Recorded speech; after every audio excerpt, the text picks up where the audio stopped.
nas águas turbulentas do Caribe entre 1650 e 1730. Uma bandeira negra com caveira e ossos cruzados aterrorizava navios mercantes de todas as nações.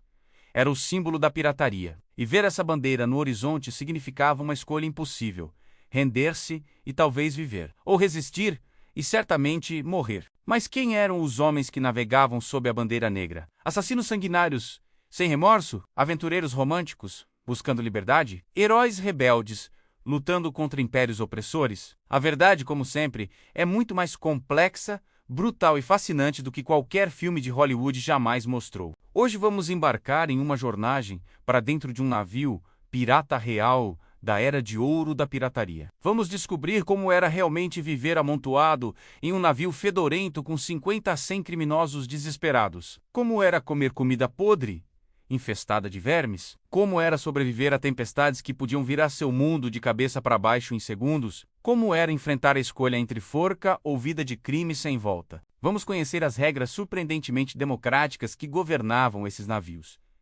Os códigos de honra entre ladrões, as punições brutais para quem os quebrasse, e a realidade de que a maioria dos piratas morria jovem, pobre e de formas horríveis.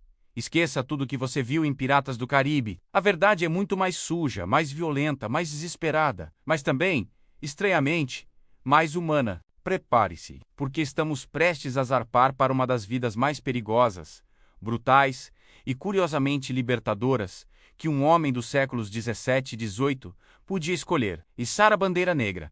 Estamos indo para o mar. Música de aventura sombria com acordeão parte 1. Tornando-se pirata -2, 00-1, 0 por que alguém se tornaria pirata. Primeiro, precisamos destruir um mito. A maioria dos piratas não escolheu essa vida porque amava aventura ou liberdade. Tornaram-se piratas por desespero, circunstância ou falta total de alternativas. Pense no mundo marítimo dos séculos 17 e 18. Se você era marinheiro comum na Marinha Mercante ou Royal Navy, sua vida era inferno. Você ganhava salário miserável, frequentemente não pago por meses.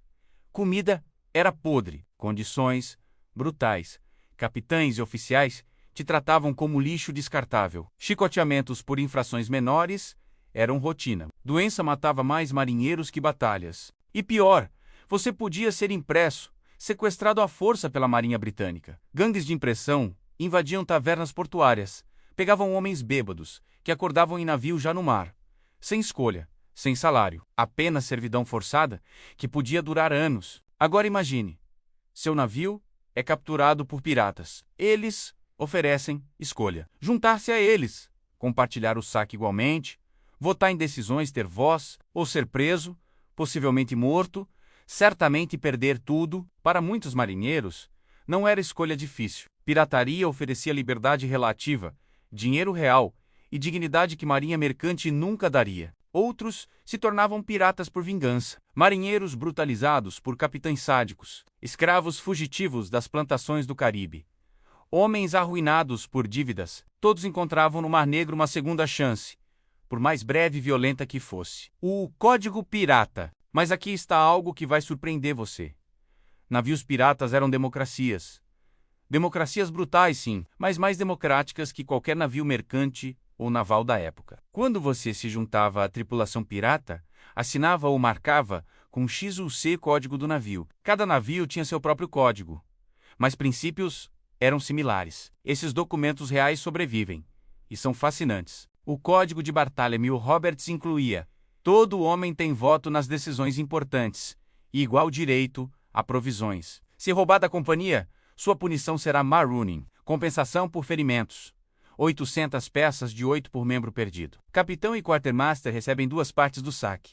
Homens comuns uma parte cada, seguro de saúde, compensação por ferimentos, divisão relativamente igualitária de lucros.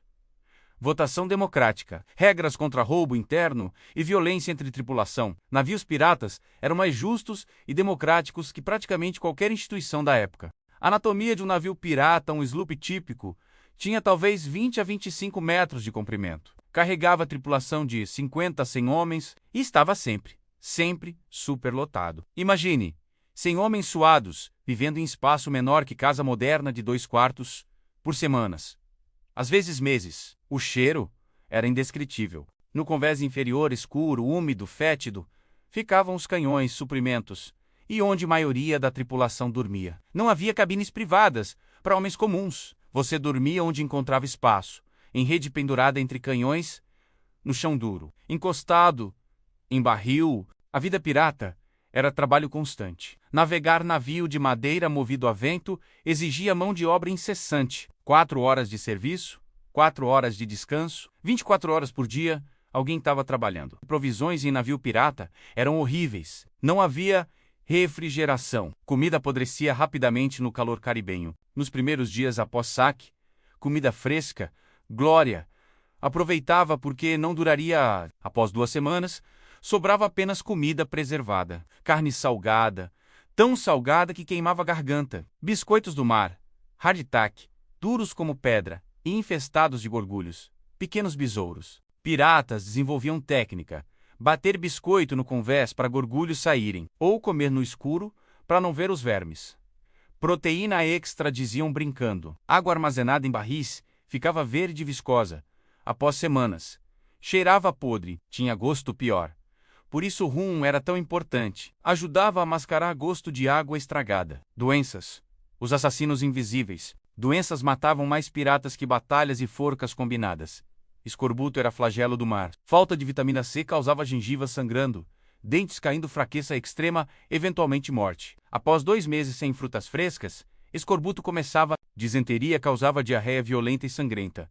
Desidratação matava rapidamente e era contagiosa. Um homem doente podia infectar navio inteiro em dias. Febre amarela causava febre alta, icterícia, vômito, negro de sangue coagulado. Taxa de mortalidade era 50% ou mais. Ferimentos infeccionavam facilmente, corte simples podia se tornar gangrena, e tratamento era amputação. O cirurgião de bordo cortava membro infectado, sem anestesia, além de rum e mordaça de couro. Taxa de sobrevivência era 50-50. Parte 3. A caçada e a batalha -20. 00-30 a bandeira negra. Quando o pirata se aproximava o suficiente de presa, içava a bandeira falsa primeiro. Francesa, inglesa, espanhola. Quando próximo demais para escapar, bandeira falsa descia e subia a bandeira negra, a Jolly Roger, caveira com ossos cruzados. Mensagem era clara: render-se ou morrer. E funcionava. Ver bandeira negra aterrorizava marinheiros mercantes. Muitos capitães mercantes se rendiam imediatamente, sem disparar tiro. Mas se vítima resistisse, bandeira vermelha subia. Sem quartel, sem prisioneiros. Morte para todos. A abordagem. Piratas atiravam primeiro, não contra casco, mas contra velas, cordames, mastros. O objetivo era imobilizar presa, não afundá-la. Navio afundado não valia nada. Quando navios se aproximavam, ganchos de abordagem eram lançados. Cordas com ganchos de ferro puxavam navios juntos. E então, abordagem, piratas pulavam para convés inimigo, gritando como demônios, disparando pistolas, brandindo espadas, machados, facas. Era caos absoluto. Combate corpo a corpo brutal. Sem regras, sem misericórdia. Mas a maioria das lutas terminava rapidamente. Marinheiros mercantes não eram soldados. Enfrentando piratas selvagens, frequentemente se rendiam após minutos. A tortura e o saque. Piratas não torturavam por sadismo. Geralmente torturavam por informação. Onde está o tesouro escondido? Capitães mercantes frequentemente escondiam valores mais preciosos. Piratas precisavam fazê-los falar. Métodos variavam. Corda apertada ao redor da cabeça até olhos quase saltarem. Queimadura sob unhas. Cortar dedos progressivamente. O que procuravam, ouro e prata eram melhores. Joias também, mas raramente encontravam tesouros. A maioria dos navios carregava mercadorias comuns. Açúcar, tabaco, madeira, tecidos, útil, mas não fazia rico. Às vezes encontravam ouro de verdade. Navios de tesouro espanhóis. Esses eram prêmios máximos. Um navio de tesouro capturado podia fazer toda a tripulação rica. Mas era raro. Nassau, a República dos Piratas, entre 1716 e 1718. Nassau, nas Bahamas, era efetivamente república pirata, sem governo real, sem lei. Além da lei pirata, centenas de piratas viviam lá. Era paraíso de anarquia. Tabernas por toda parte. rum fluindo sem parar, prostitutas, jogos, brigas, navios sendo reparados, carregados, descarregados. Para piratas, Nassau era paraíso temporário, lugar para gastar saque rapidamente, comer comida fresca, beber até cair e partir para nova caçada. Mas paraíso não durou. Em 1718, britânicos enviaram Woodes Rogers como governador. Ele ofereceu anistia, renunciar piratária, receber perdão, ou enfrentar força militar. Muitos aceitaram, outros, como Barba Negra, recusaram e fugiram. Nassau foi civilizada. Era dos grandes portos piratas havia acabado, gastando o saque. Quando piratas chegavam em porto com bolsos cheios, gastavam dinheiro com velocidade impressionante. Primeiro, álcool, muito álcool. Segundo, prostitutas. Terceiro, jogos, dados, cartas, apostas. Quarto, roupas novas. Ironicamente, piratas adoravam roupas finas. Veludo, seda, chapéus emplumados. Quinto, comida, banquetes, carne fresca, frutas, pães, doces e, rapidamente, dias ou semanas depois, dinheiro acabava. Pirata que era rico estava quebrado novamente. Precisava voltar ao março. Havia ditado: uma vida curta, mas alegre. Sabiam que não viveriam muito, então gastavam tudo. Viviam rápido, não pensavam no amanhã. Como piratas morriam, a maioria dos piratas morria mal. Muitos morriam no mar. Afogamento em tempestades, mortes em batalha, doenças. Seus corpos eram jogados no oceano. Tubarões faziam o resto.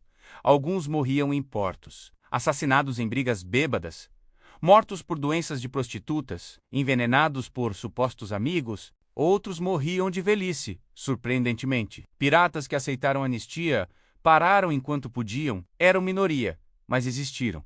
Mas muitos piratas morriam na forca. A Marinha Britânica caçava piratas ferozmente. Quando encontravam pirata, não havia misericórdia. Piratas tentavam fugir, mas nem sempre conseguiam. Quando encurralados, lutavam desesperadamente. Captura significava a morte certa. Julgamentos eram farsas. Evidência de pirataria era abundante. Veredito era quase sempre culpado. Sentença: morte por enforcamento. Execuções eram eventos públicos. Multidões de milhares vinham assistir. Piratas eram levados em carroça até forca, localizada em ponto visível do mar. Mensagem para outros piratas: este será seu destino. Alguns bêbados, dopados com rum para enfrentar morte. Outros sóbrios, aterrorizados. Na forca, Carrasco colocava corda ao redor do pescoço. Teoricamente, quebrava pescoço imediatamente. Morte rápida. Na prática, muitas vezes falhava. Pirata ficava pendurado, estrangulando lentamente, pernas chutando. Levava minutos para morrer em agonia. Depois de enforcamento, corpo de pirata famoso era colocado em gibbet, gaiola de metal, pendurada em porto. Corpo deixado apodrecer como aviso. Por meses, até anos, Capitão Kidd foi gibbeted em Londres. Seu corpo pendurou por 3 anos. Era horror, sim, mas também propaganda eficaz. O fim da Era de Ouro, por volta de 1730, pirataria caribenha estava morta. Várias razões. Marinhas nacionais intensificaram patrulhas.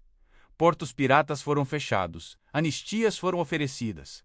Economia melhorou. E simplesmente muitos piratas morreram. Pirataria não desapareceu completamente. Ainda existe hoje, mas era dourada, quando Barba Negra, Roberts e outros aterrorizavam mares. Acabou. Então o que aprendemos sobre vida real em navio pirata? Que era brutal, suja, perigosa e frequentemente breve. Nada de aventuras glamourosas. Era doença, fome, violência constante. A maioria dos piratas morria jovem e pobre, mas também era estranhamente libertadora. Navios piratas eram democracias onde marinheiros comuns tinham voz, onde lucros eram divididos relativamente igualmente, onde capitães cruéis eram punidos, não recompensados. Para homens na base da sociedade, sem perspectivas, abusados por sistema pirataria, oferecia alternativa. Perigosa, sim. Provavelmente fatal, sim. Mas própria, livre. Piratas não eram heróis. Eram criminosos. Roubavam, matavam, torturavam. Mas também eram produto de seu tempo. Era quando a opressão de marinheiros comuns era brutal e sistemática. E, curiosamente, algumas ideias piratas eram progressistas. Democracia, divisão igualitária. Compensação por ferimentos. Seguro de saúde primitivo. Coisas que sociedade regular não oferecia por séculos depois. O Código Pirata que lemos, com seus artigos sobre votação, divisão justa de saque e compensação por ferimentos, era mais avançado socialmente que leis de muitas nações da época. Esses homens desesperados, operando fora da lei, criaram sociedades em miniatura que eram, em alguns aspectos, mais justas que impérios que os perseguiam. O legado pirata persiste. Bandeira Negra ainda simboliza rebelião, liberdade, viver fora de regras. Músicas, filmes, livros sobre piratas continuam populares. Há algo na ideia que ressoa. Viver livre, mesmo que brevemente, mesmo que perigosamente. Mas nunca esqueça a realidade. Por baixo do romance estava sofrimento real. Homens desesperados, fazendo escolhas desesperadas. Vivendo rápido, morrendo jovens, deixando pouco além de lendas. Os piratas da Era de Ouro navegaram por águas que não existem mais. Sua era acabou há 300 anos. Mas suas histórias, as verdadeiras histórias de homens comuns que escolheram liberdade sobre segurança, aventura sobre conforto, e pagaram preço final por essa escolha. Essas histórias merecem ser lembradas. Não como heróis, não como vilões, mas como humanos, complexos, defeituosos, desesperados, corajosos, homens que viveram sob bandeira negra e morreram na forca ou no mar, homens cujas vidas eram tão brutais quanto eram livres. Quando você vir próxima representação romântica de piratas no cinema, lembre-se da verdade. Lembre-se do cheiro de 100 homens suando em navio pequeno, do gosto de biscoitos infestados de vermes, do terror de doença sem cura, da agonia de morte lenta na forca. Mas lembre-se também da camaradagem de homens que tinham apenas uns aos outros, da emoção de velejar livre sob céu aberto, do momento breve de igualdade em mundo profundamente desigual, da escolha de viver um ano como leão em vez de 100 como ovelha. Os piratas fizeram suas escolhas, pagaram seus preços e deixaram para nós uma pergunta que ecoa através dos séculos. O que você está disposto a arriscar pela liberdade? Esta foi a verdade sobre vida em navio pirata. Uma verdade de madeira podre, água estragada, sangue no convés e rum no porão. De doença e morte, mas também de camaradagem e democracia improvável. Uma verdade que mares caribenhos sussurram, que fantasmas de homens enforcados lembram, e que bandeiras negras desvanecidas ainda contam. Eu sou o narrador da noite, e esta foi uma história que Hollywood nunca contará completamente, porque a realidade era muito mais complexa, muito mais suja e muito mais humana que qualquer ficção.